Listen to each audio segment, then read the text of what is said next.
Hey guys, Switch, aka Rabbit Slayer, aka that guy that brews beer and plays a lot of video games. This is my first time uploading gameplay to YouTube, so please bear with me. This game is called Duelyst. It's a turn-based collectible card and strategy game. Basically, this is Hearthstone meets Final Fantasy Tactics. You play games, complete quests, and earn gold, which in turn allows you to buy spirit orbs and essentially card packs.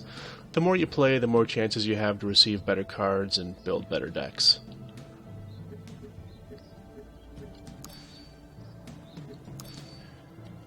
In short, each side has a general, and you have various spells, minions, and artifacts that allow you to achieve victory. First person to destroy the other general wins. It has some RNG elements, but your placement on the board is equally important. Some minions have a special status ability, such as Provoke, which forces minions and generals within its radius to attack it until it's defeated before they can move on. I wanted to show you a win I was particularly proud of. I'm playing a faction called the Vitruvian Imperium.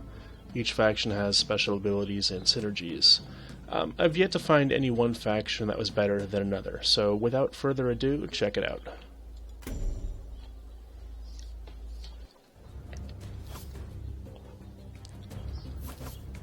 As you start the game, you're given basically 5 cards that you draw right off the bat. You're allowed to replace 2, and it will automatically redraw some cards for you.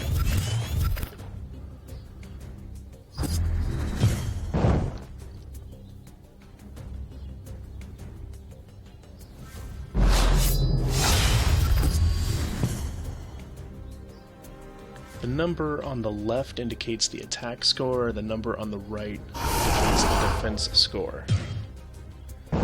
Any general or minion that is attacked counterattacks immediately.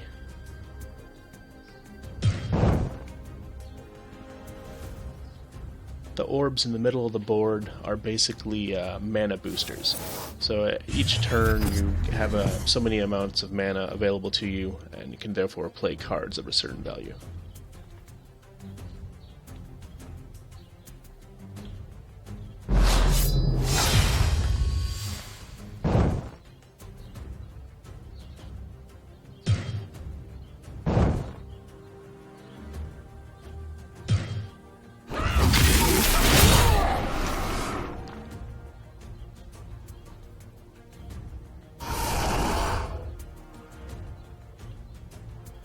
So by the looks of it, this person is attempting to employ a strategy that's going to surround me by a bunch of tiny little minions, which generally isn't bad, but it does tend to choke up the board quite a bit, preventing me from getting a good tactical advantage.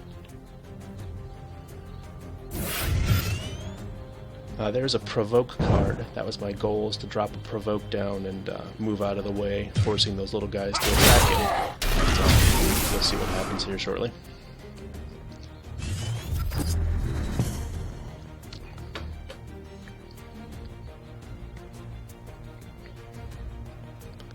Once he fried him, essentially I was getting a little concerned at this point with so many other minions on the board.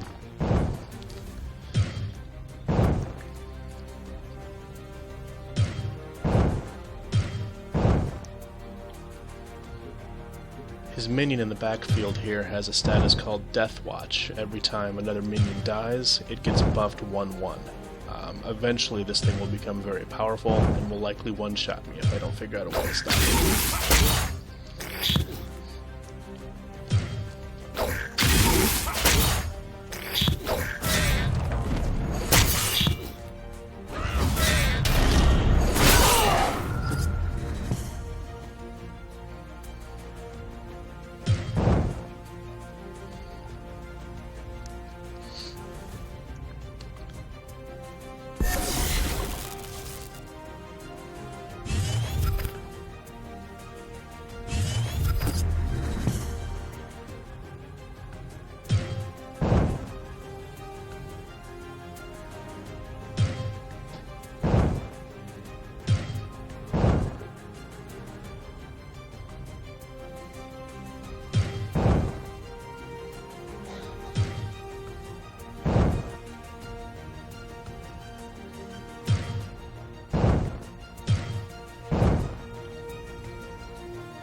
with all these buffed minions, I was getting extremely nervous, especially with the 10-8 and a bunch of 3-1s or 3-2s.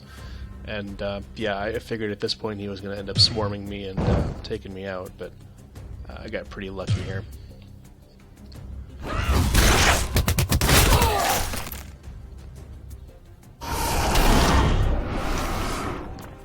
As you can see, his tactic is basically to get me cornered and then surround me and take me out. Once again, dropping a provoke to essentially keep half the board busy while I find a better position.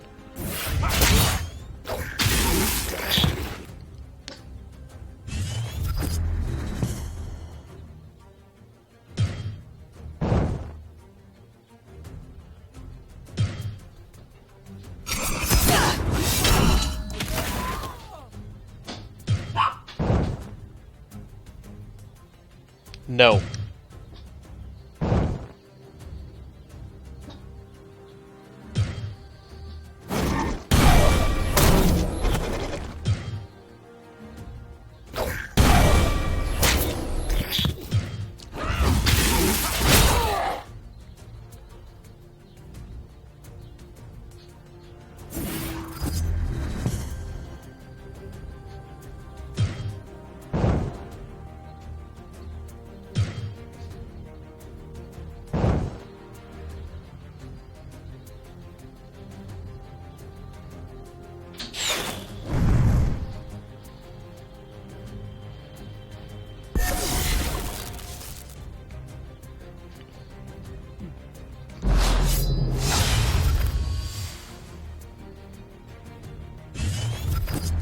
Each turn you also have the ability to replace one card, so it kind of gives you an extra RNG value there. Hopefully you can trade a crappy card in for a better card, but you don't always get that lucky.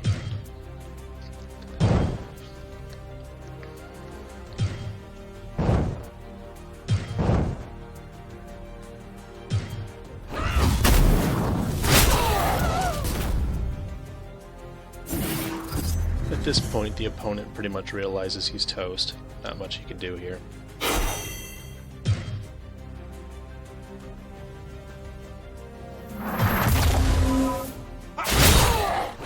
Again, me placing minions in certain areas like this one here prevents this guy from coming down and attacking me.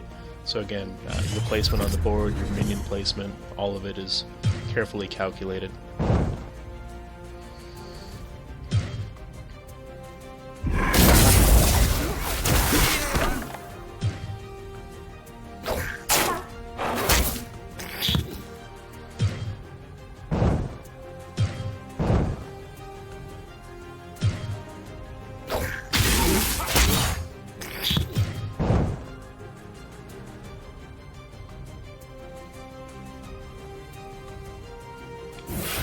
Hope you enjoyed the video. The game is free to play. Very addicting. Give me a shout if you have any questions. Thanks for watching, guys.